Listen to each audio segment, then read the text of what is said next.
विदर्भाच्या पवनी शहरातलं हे प्राचीन मंदिर गणरायाचं हे मंदिर वैनगंगा नदीच्या काठावर वसलंय। घोडे घाटावरचा रांझी गणपती म्हणूनही या गणपतीची ओळख।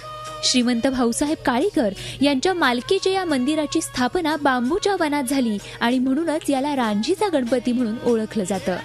आख्यायिकेनुसार वैनगंगेला पूर आल्यावर हे मंदिर चारही बाजूनं पाण्यानं वेढलं जातं, पण वैनगंगेच्या पाण्याला गणरायाचा चरणस्पर्श झाला की पाणी कमी कमी होत जातं। ही जरी श्रद्धा असली तरी अनेक भाविकांनी याचा प्रत्यक्षरित्या अनुभव घेतलाय। 6 फूट उंचीची गणरायाची मूर्ती 16व्या शतकातल्या भोसले काळातली असल्याचं जाणकार सांगतात। विदर्भातल्या उंच मूर्तींमध्ये या मूर्तीची गणना होते। डाव्या सोंडेच्या गणरायाची ही मूर्ती 8-10 वर्षांपूर्वी गोल फिरायची। या मूर्तीभोवती असणारा साखळदंड ओढला की मंदिराजवळच्या मुरलीधर मंदिराचा मुख्य दरवाजा उघडला जात असल्याचंही भाविक सांगतात।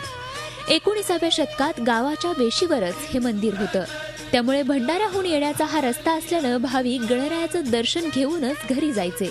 भक्तांमध्ये या मंदिराचं महत्त्व वाढल्यानं बहुसंख्य भक्तगण दर्शनाचा लाभ घेण्यासाठी मंदिरात येतात। रांझीचा गणपती म्हणण्याचं कारण असं आहे की रांझी म्हणजे करक, हे करकाची झाडं सगळीकडे तुम्हाला इथे दिसतात आणि त्याच्या त्या करकाच्या झाडामध्येच ही मूर्ती अगदी पूर्णपणे लपलेली असल्यामुळे लपलेली होती आणि त्याच्यामुळे याला रांझीचा गणपती असं नाव या लोकांनी दिलेलं आहे। मंदिरात नित्य नेमानं दैनंदिन पूजेसाठी भाविक मोठ्या श्रद्धेने येतात। चतुर्थीला तर भक्तांची या ठिकाणी रीघच असते। गणेशोत्सवाच्या काळात मंदिर परिसर आकर्षकपणे सजवला जातो। गणरायाला चांदीचा मुकुट आणि इतर आभूषणं परिधान केली जातात।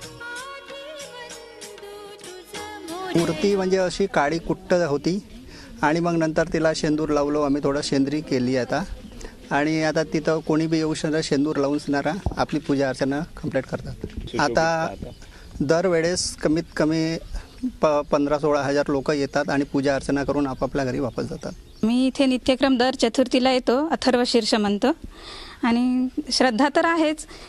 आमच्यासाठी गणपतीपुळे जरी नसलं तरी हा पवनीच्या नदीकाठचा हाच आमचा गणपतीपुळे आहे आणि आमची ही श्रद्धा आहे। प्रत्येक गुरुवारी मंदिरात आरतीसह विविध कार्यक्रमांचं आयोजन करण्यात येतं। नागपूर, भंडारा आणि चंद्रपूर या भागातून गणरायाच्या दर्शनासाठी नित्य नेमानं भाविक येतात आणि गणरायाचं रूप पाहून आनंदित होतात। छोट्याशा गाभाऱ्यात गणरायाची मूर्ती विराजमान असून सभामंडप बांधण्याचा भक्तांचा मानस आहे।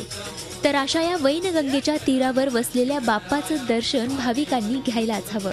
माधव चंदनकर सह bureau report, Zee media, Bhandara. Zee 24 तास रहा एक पाऊल पुढे।